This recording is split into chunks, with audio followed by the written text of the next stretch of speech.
Has there ever been a time where you've been trapped by analysis paralysis? If you're a bit like me, then every now and then an opportunity or an idea has presented itself and you've taken time to think about what are the pros and cons of this idea or opportunity, and you got trapped. You get trapped in the pros and cons loop, you don't make a decision, and the opportunity passes itself by. In this video, I'm gonna be walking you through the strategy that I now use to make decisions with confidence so that I can begin my next step, which is putting a strategy together and a plan so that I can be successful. If you've watched my videos, you know that my mission is to help people win in real estate, especially here in Roseville. And many times we're crafting a strategy and we're using some of the tools that I'm about to talk about right now in our strategy session. But I realize that a lot of times I'm just giving you content. I'm just giving you information and tips and tools and strategies to use when it comes time to buying or selling a home. But I haven't given you the tips and tools that you may want to use when it comes time to deciding if you even want to buy or sell a home. And that's what I'm going to talk about in this video. I can't tell you how many times I've worked with clients that have either delayed their purchase of a home only to end up spending more money or getting a worse interest rate, or just putting themselves in a tight position, not because they were trying to outsmart the market. The common excuse is we're just gonna wait for prices to come down, or we're just going to wait for rates to get better, or there's always a reason to wait. But the reality is that for most of us, the reason that we come up with reasons is because we aren't quite ready yet to make the decision. The reason that we aren't quite ready yet to make the decision, if you're anything like me in the past, is you really didn't know how to follow a decision-making process. And that's what I'm gonna talk to you about today. I hope that after this video, you're able to pull the strategy that I use to make decisions and have confidence in those decisions so that you can take action on them. This strategy was introduced to me by my mentor, Tony Robbins, and there's no easy way to remember this acronym, but the strategy itself is called OOCEMR, and it stands for options, opportunities, consequences, evaluation, mitigation, and resolve. Now I'm gonna walk you through the process that I would use if I was in the position of needing a new home, but really wasn't sure, should I buy a new home? Should I rent a new home? What should I do next? This strategy can be applied to any area of your life that requires some serious reflection and consideration before making your decision. Maybe it has to do with a challenging decision you have to make with a friendship or multiple friendships. Maybe it has to do with a goal that you have, a physical goal or a health goal. Maybe it has to do with a career move. Or maybe it has to do with your living situation. I use this process anytime I have to make a serious decision that requires reflection. Now, in order to start this process, you must have 3 pieces of paper, minimum of 3, or if you're like me, you can use an iPad and just create 3 notes. On that piece of paper or on your iPad, I want you to draw 6 lines on that piece of paper. On the top of that first line, you're gonna write options. On the second line, you're gonna write opportunities. Third line, consequences. Fourth line, evaluation. Fifth line, mitigation. And sixth line, resolve. On that first piece of paper or on that first note, you're going to write what your first option is. Now here's the deal. The reason that you have 3 pieces of paper is if you only have 2 options, my mentor says you don't have any options. So you're going to write out 3 different options that you might have.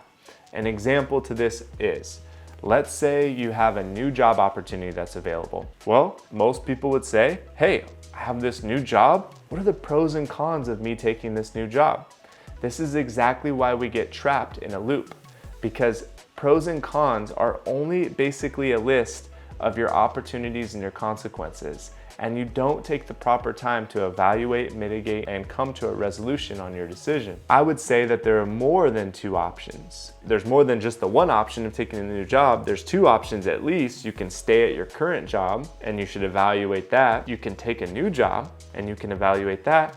Or let's throw a 3rd option into the mix just to see what else we can come up with. Maybe it's time for you to pursue a side hustle or a new career or starting the business that you've always wanted to do. Same thing goes for making a decision in real estate. Let's say for the sake of this video that you really want to get a bigger home, or you don't think, the home suits the needs for your family more, it's time for a bigger place, and you think you want to look into that and figure out what the next steps are. Well, on the first page, you're going to write, let's say for the sake of this story, you already own a home as well, right?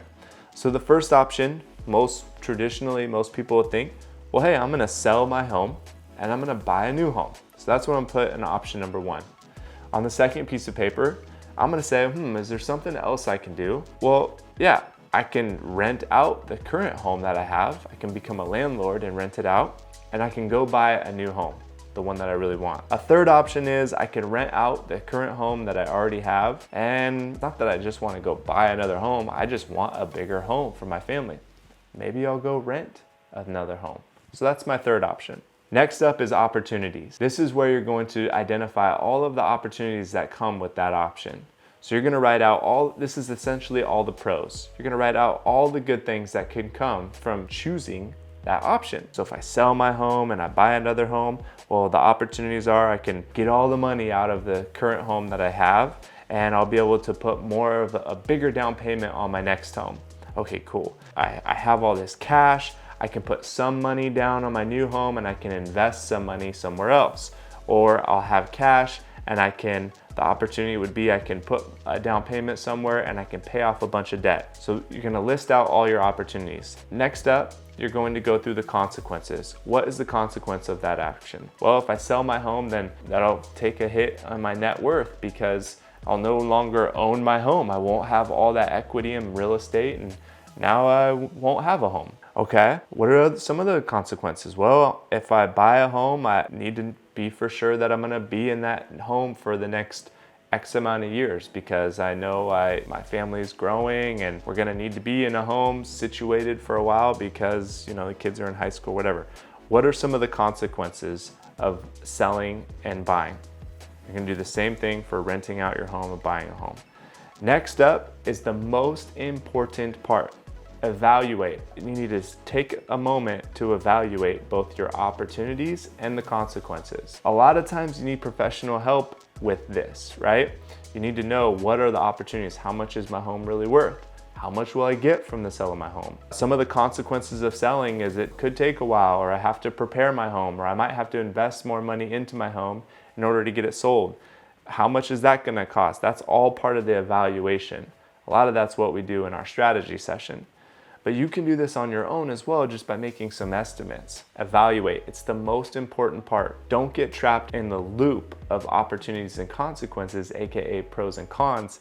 Take time to evaluate each of them and formulate your own assessments and opinions. Now it's time to mitigate. Of the consequences, of the opportunities that I've evaluated, how can I mitigate those so that I have maybe not as much of a consequence, right? In this example, the consequence of selling my home, I no longer own real estate. Well, I can mitigate that by purchasing another home in a good area that is likely to appreciate even better than my other home would have appreciated. I can mitigate the risk of the troubles of having to prepare my home for the market or invest a bunch of money into my current home by opening up a line of equity so that I don't have to liquidate all my cash in order to sell, or hiring a real estate agent like the Goolsby Group that knows the process of preparing the home for the market, and we can minimize the amount of money that we have to put into it. Mitigate is an important step because that will help you reach the resolve. Now that you've gone through the process of weighing out your options, of looking at all of the opportunities, of